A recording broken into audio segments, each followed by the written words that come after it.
प्रधानमंत्री आज से अपना साउथ ब्लॉक जो ऑफिस है उसे छोड़कर सेवा तीर्थ में शिफ्ट हो रहे हैं, जिसकी टैगलाइन नागरिक देवो भव रखते हुए की गई है। कहा गया है कि प्रधानमंत्री, और हो सकता है जब आप और हम इस सेशन को सुन रहे हैं उस समय प्रधानमंत्री इसी ऑफिस से देश को संबोधित भी करें।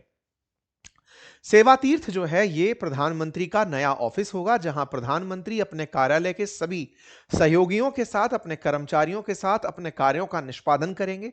और उसकी शुरुआत उन्होंने आज से कर भी दी, जब उन्होंने 3 महत्वपूर्ण योजनाओं पर अपने दस्तखत किए। प्रधानमंत्री ने आज अपने इस सीट पर बैठते ही एक्सीडेंट पीड़ितों के लिए 1.5 लाख का कैशलेस ट्रीटमेंट, साथ साथ लखपति दीदी योजना का लक्ष्य 3 करोड़ से बढ़ाकर 6 करोड़ करने की घोषणा की। साथ ही साथ जो कृषि इंफ्रास्ट्रक्चर कोष है उसे 1 लाख करोड़ रुपए से बढ़ाकर 2 लाख करोड़ रुपए बढ़ाने की भी मंजूरी दी। साथ ही साथ प्रधानमंत्री ने 10,000 करोड़ रुपए के कोष के साथ स्टार्टअप इंडिया फंड 2.0 भी जारी कर दिया। ये कुछ तस्वीरें हैं जो आज लिए गए अहम महत्वपूर्ण फैसलों की, जो इस ऑफिस से प्रधानमंत्री ने लिए, जिनकी एक झलक यहां पर आप इन इन्फोग्राफिक्स के माध्यम से समझ सकते हैं जो प्रधानमंत्री के द्वारा की गई। प्रधानमंत्री ने सेवा तीर्थ के साथ साथ 2 और भवनों का, कर्तव्य भवन 1 और 2 का भी इनॉग्रेशन किया। कर्तव्य भवन 1 और 2 में वित्त मंत्रालय, रक्षा मंत्रालय, स्वास्थ्य और परिवार कल्याण मंत्रालय, कॉर्पोरेट मामलों का मंत्रालय, ये तमाम मंत्रालय इस जगह पर अब चालू होने लगेंगे। साथियों, सेंट्रल सेक्रेटेरिएट, केंद्र का वो सचिवालय जहां पर देश की नीतियों को एग्जीक्यूट किया जाता है। पहले इसको ऐसे समझते हैं, हमारे देश के अंदर विधायिका और कार्यपालिका के बारे में जब जिक्र होता है तो कहा जाता है कि संसद में विधायिका बैठती है, लेजिस्लेचर बनते हैं। संसद में जब लेजिस्लेचर बनता है, कानून बनता है, तो उसका एग्जीक्यूशन कहां होता है? बोले एग्जीक्यूटिव्स करते हैं। तो कहां से एग्जीक्यूटिव्स करते हैं? तो संसद भवन में बैठे हुए वो एग्जीक्यूटिव्स जो मंत्रियों के पद पर हैं, वो संसद भवन में तो विमर्श के लिए आते हैं, लेकिन अपने काम को कराने के लिए अपने अधिकारियों के साथ, अपने मंत्रालय के साथ एक ऑफिस में बैठते हैं, और उसे ही सचिवालय कहा जाता है। आपने अक्सर नेताओं के सचिव सुने होंगे, ऐसे ही पूरी सरकार के जहां सचिव बैठते हों और सचिवों के सहायक बैठते हों, उसे संसद का सेंट्रल सचिवालय कहा जाता है। और इस सचिवालय के अंदर जो मुख्य होता है वो कैबिनेट सचिव होता है, जो कि एक प्रमुख आईएएस ऑफिसर होता है। मतलब सबसे सीनियर मोस्ट आईएएस ऑफिसर सचिवालय के अंदर कैबिनेट सचिव के पद पर बैठता है। वहीं पर हर विभाग का, अगर वित्त विभाग है तो फिर उनका एक सचिव होगा, रक्षा विभाग है तो उनका एक सचिव होगा। ये सभी आईएएस टॉप ऑफिसर्स होते हैं जो विभाग के अंदर अपने अपने विभागों के मुखिया होते हैं और अपने मंत्री को असिस्ट कर रहे होते हैं, जो उन्होंने सदन में घोषणा की है या फिर जो देश से उन्होंने वादे किए हैं उनको एग्जीक्यूट करने की प्लानिंग करते हैं। साथ ही साथ विमर्श की आवश्यकता होने पर ये मंत्री को अपने कार्य के बारे में जानकारी भी देते हैं कि आप ये कर सकते हैं, ये हमारे पास संसाधन उपलब्ध हैं, हम आपकी इस तरह से सहायता कर सकते हैं, ये तमाम सुविधाओं को कानूनी रूप से इस तरह से अमली जामा पहनाया जा सकता है। ये सारी बातें जिस जगह से होती हैं उस जगह को सचिवालय कहते हैं। अर्थात प्रधानमंत्री के लिए भी प्रधानमंत्री संसद भवन में बोल करके चले आए, वहीं से काम नहीं होता, उन्हें आकर एक ऑफिस में बैठना होता है, उसे प्रधानमंत्री कार्यालय कहा जाता है। प्रधानमंत्री का कार्यालय अभी राष्ट्रपति भवन के मतलब दाहिनी और दक्षिण की तरफ जो साउथ ब्लॉक था उसमें चला आ रहा था, अब उसे शिफ्ट करके नई ओर स्थापित कर दिया गया है। वहीं पर नया प्रधानमंत्री कार्यालय दक्षिण की तरफ रहते हुए ही अब एक और बिल्डिंग में चला आया है, साउथ ब्लॉक से ही किसी और बिल्डिंग में आ गया है, जो कि बिल्डिंग नई है, जिसका इनॉग्रेशन हो चुका है सेवा तीर्थ के नाम से।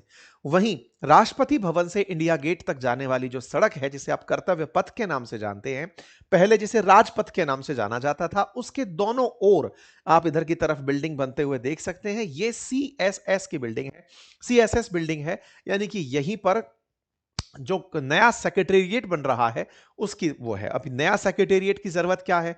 78 साल से क्या सेक्रेटरी बैठ नहीं रहे थे क्या? बहुत सारे मंत्रालय अलग अलग जगहों पर बैठ रहे थे, जिसके चलते उनका एक मंथली रेंट लगभग 1500 करोड़ रुपए की लागत के साथ जाता हुआ सुनाई पड़ता था। बहुत सी इमारतों के मेंटेनेंस और उनके रखरखाव में भारी भरकम खर्च हो रहा था और लंबे समय से उनकी दूरी कार्यों में देरी बनती जा रही थी। यहां पर सभी मंत्रालयों को एक ही साथ केंद्रीय सचिवालय के रूप में लाने का प्रयास किया गया। 10 बड़ी इमारतें सीएसएस 1-2 से लेकर के इस तरह से 10 तक बनाने की योजना सेंट्रल विस्टा प्रोजेक्ट के अंदर की गई थी। इसी प्रोजेक्ट में देश को नई संसद मिली जो कि लुटियंस के द्वारा बनाई गई दिल्ली के बाद की घटना थी। लुटियंस की क्या कहानी है? कहते हैं कि जब अंग्रेजों के किंग जॉर्ज पंचम भारत की यात्रा पर आए, तो उस समय पर लुटियंस ने दिल्ली के अंदर, क्योंकि नई दिल्ली राजधानी बनी थी, और उस समय पर दिल्ली में कोलकाता से शिफ्ट होकर जब दिल्ली को लाया जा रहा था, तो दिल्ली को राजधानी के रूप में डेवलप करने के लिए दो व्यक्ति थे, लुटियंस और बेकर। इनको जिम्मेदारी दी गई थी कि दिल्ली को अंग्रेजों के हिसाब से, कि अंग्रेज यहां पर राज करें, उस हिसाब से डेवलप किया जाए। तो यहां पर राजधानी दिल्ली के अंदर प्लानिंग की गई, वास्तुशिल्प को और डिजाइन को ध्यान में रखते हुए भव्य इमारतों का निर्माण हुआ। वहीं पर संसद भवन और नॉर्थ ब्लॉक और साउथ ब्लॉक का भी निर्माण उस समय पर किया गया। जो आज का राष्ट्रपति भवन आप देखते हैं, उसकी भी जो संकल्पना है वो कैपिटॉल कॉम्प्लेक्स से ली गई थी, संसद की भी संकल्पना वहीं से ली गई थी। साथ ही साथ पेरिस के जो शांस एलिजे टावर है, वहां से भी इंडिया गेट की कल्पना को लिया गया था। ये उस समय की कुछ तस्वीरें हैं जो कि इस समय आर्काइव हैं, और इन्हें आप देखकर अंदाजा लगा सकते हैं कि अंग्रेजों ने दिल्ली में अपनी राजधानी बनाने के लिए प्रॉपर वास्तुशिल्प का उपयोग करते हुए प्रॉपर बंगलों के माध्यम से अपनी जगह का निर्माण किया था। यहाँ पर 1000 से अधिक बंगले 26 किलोमीटर के एरिया के आसपास का जोन विकसित किया गया था, जिस जोन के अंदर लेकर राष्ट्रपति भवन से, जो कि रायसीना हिल्स की अरावली के सबसे पश्चिमी किनारे के ऊपर बना हुआ रायसीना हिल्स, वहां पर पूर्वी किनारे पर बना हुआ रायसीना हिल्स, उसके ऊपर राष्ट्रपति भवन, और उसके दोनों तरफ नॉर्थ और साउथ ब्लॉक, उसके सामने इंडिया गेट, और बीच में राजपथ का उस समय पर निर्माण किया गया था। उसके बाद दिल्ली का इसी के अकॉर्डिंग आसपास रहने वाले अधिकारियों के लिए निर्माण होता गया, और आसपास पूरी दिल्ली बसती चली गई। देश आजाद हुआ। देश की आजादी के बाद यही प्रमुख भवनों का इस्तेमाल होना शुरू हुआ। बाद में तय हुआ कि इसके आसपास बहुत सारे कार्यालयों को बना दिया जाएगा, लेकिन वो काम कभी प्रॉपर तरीके से पूरा नहीं हो पाया। वर्ष 2019 में ministry of housing and urban affairs ने डिसाइड किया कि हम फिर से सेंट्रल विस्टा, जहां पर सारा की सारा मतलब पूरे देश का जहां केंद्र है, उसका पुनर्निर्माण और रीडेवलपमेंट किए जाने की आवश्यकता है। 20,000 करोड़ का अनाउंसमेंट होता है, और तय होता है कि जो राष्ट्रपति भवन के साथ बना हुआ जर्जर होता संसद भवन है, जिसे 2021 में पूरे 100 साल हो गए, बोले इस संसद भवन की जर्जर होती इमारतों के रखरखाव में बड़ी दिक्कतें आ रही हैं, और एजिंग के साथ साथ वहां की जगह लिमिटेड होती जा रही है। संसद भवन में नए अगर सांसद चुनकर आते हैं देश की जनसंख्या के अनुपात में, तो उनके पास बैठने के लिए जगह नहीं है। जिस समय देश आजाद हुआ था, तब 7 लाख लोगों पर एक सांसद था, आज 25 लाख लोगों पर एक सांसद है। तो ऐसे में देश के अंदर नई परिसीमन के बाद में सांसदों की संख्या बढ़ेगी, तो उनके बैठने के लिए जगह की कमी देखी गई। लेकिन उससे पहले एक सबसे जरूरी बात, और वो ये कि एक छोटा सा कार्य जो हम अक्सर आपसे रिक्वेस्ट करते हैं, वो है चैनल को सब्सक्राइब करने का। मेरे प्यारे साथियों, जहां आप मुझे सुन रहे हैं उसके नीचे एक सब्सक्राइब का बटन दिया हुआ है, जिसे दबाने में कोई खर्च नहीं आता, आपका समय लगता है 2 सेकंड का, लेकिन आपकी ये 2 सेकंड की कीमत हमारे लिए हौसला बनती है। अगर आप इस छोटे से काम को करते हुए आगे बढ़े, तो ये हमारे लिए बहुत ही सकारात्मक रहेगा, हमारे हौसले को बढ़ाएगा, हम आप तक और अच्छा काम लेकर पहुंचेंगे, ये और सुनिश्चित करेगा। तो जर्जर अवस्था, साथ ही साथ उपनिवेश की गुलामी, उसे छोड़ते हुए नई जरूरत के हिसाब से बिल्डिंगों की आवश्यकता पड़ी, और उसी आवश्यकता में नई संसद भवन का निर्माण किया गया। और यह संसद भवन के निर्माण के साथ साथ पीएम का कार्यालय, उपराष्ट्रपति का कार्यालय, साथ ही साथ सेंट्रल सेक्रेटेरिएट के निर्माण की घोषणा वर्ष 2019 में की गई। शुरुआत में इसे हाईकोर्ट की तरफ से रोक लगाई गई, उसके बाद में फिर से इसकी परमिशन मिली। कोरोना काल आने पर फिर से एक मामला हिट हुआ कि भाई ये कोरोना में भी इसका नींव मुहूर्त कैसे कर पा रहे हैं, लेकिन देश में काम नहीं रुका, बड़ी तीव्र गति से काम हुआ, क्योंकि संसद भवन के जर्जर होते हुए 100 साल पूरे होने जा रहे थे। पुरानी संसद के एवज में नई संसद भवन के निर्माण की लगातार जरूरत महसूस हो रही थी। इसी के चलते हुए अपोजिशन ने नई संसद भवन का ऐसे समय पर, जब और पुरानी संसद के कोरोना काल चल रहा है और उसको जबरदस्ती का एक खर्चा बताते हुए जिक्र हुआ, तो नई संसद की आवश्यकता सरकार बताने के लिए निकल आई, और उन्होंने अपनी जरूरतों के हिसाब से नई संसद का निर्माण कर दिया। जरूरत के हिसाब से भविष्य को ध्यान में रखते हुए नई संसद का निर्माण हुआ। साथ ही साथ इस पूरे एरिया का रीडेवलपमेंट प्लान किया गया, जिसमें 6 बड़े प्रोजेक्ट रखे गए।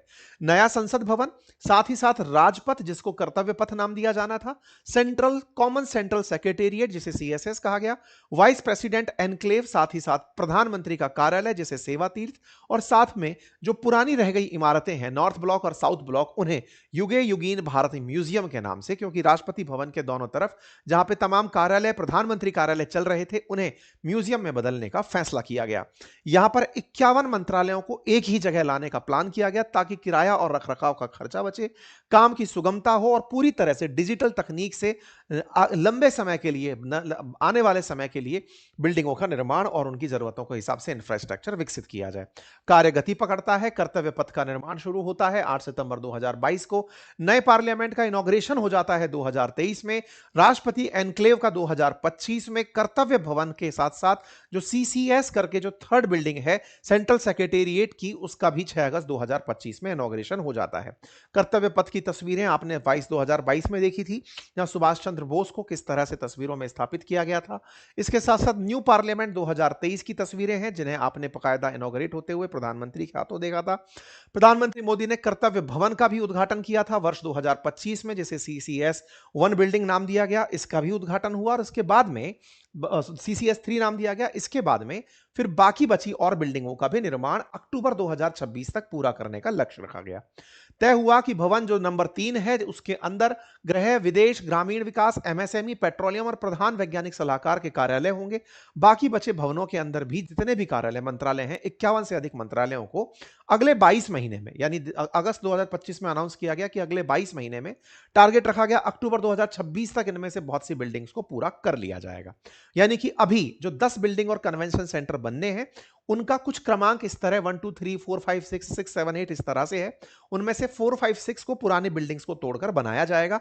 साथ ही साथ उन्हें एकजुट करके एक जगह बनाने के लिए प्रयास किए जा रहे हैं।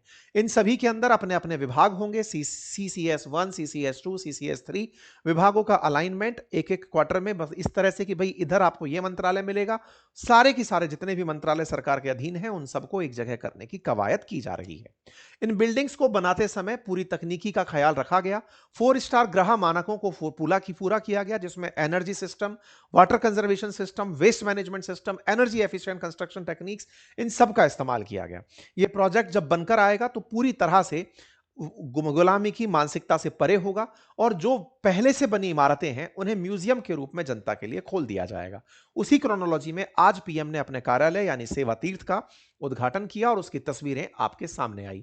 सेवा का स्थान कहते हुए एग्जीक्यूटिव एनक्लेव इसका नाम पहले रखा जाना था, लेकिन बाद में इसका नाम सेवा तीर्थ के नाम पर रखा गया। इसका निर्माण एल&टी कंपनी के द्वारा 1189 करोड़ रुपए में किया गया है। ये कुछ तस्वीरें हैं जिनसे आप देखकर अंदाजा लगा सकते हैं कि सीसीएस के सामने प्रधानमंत्री कार्यालय कुछ इस प्रकार से दिखेगा, सामने की तरफ राष्ट्रपति भवन होगा।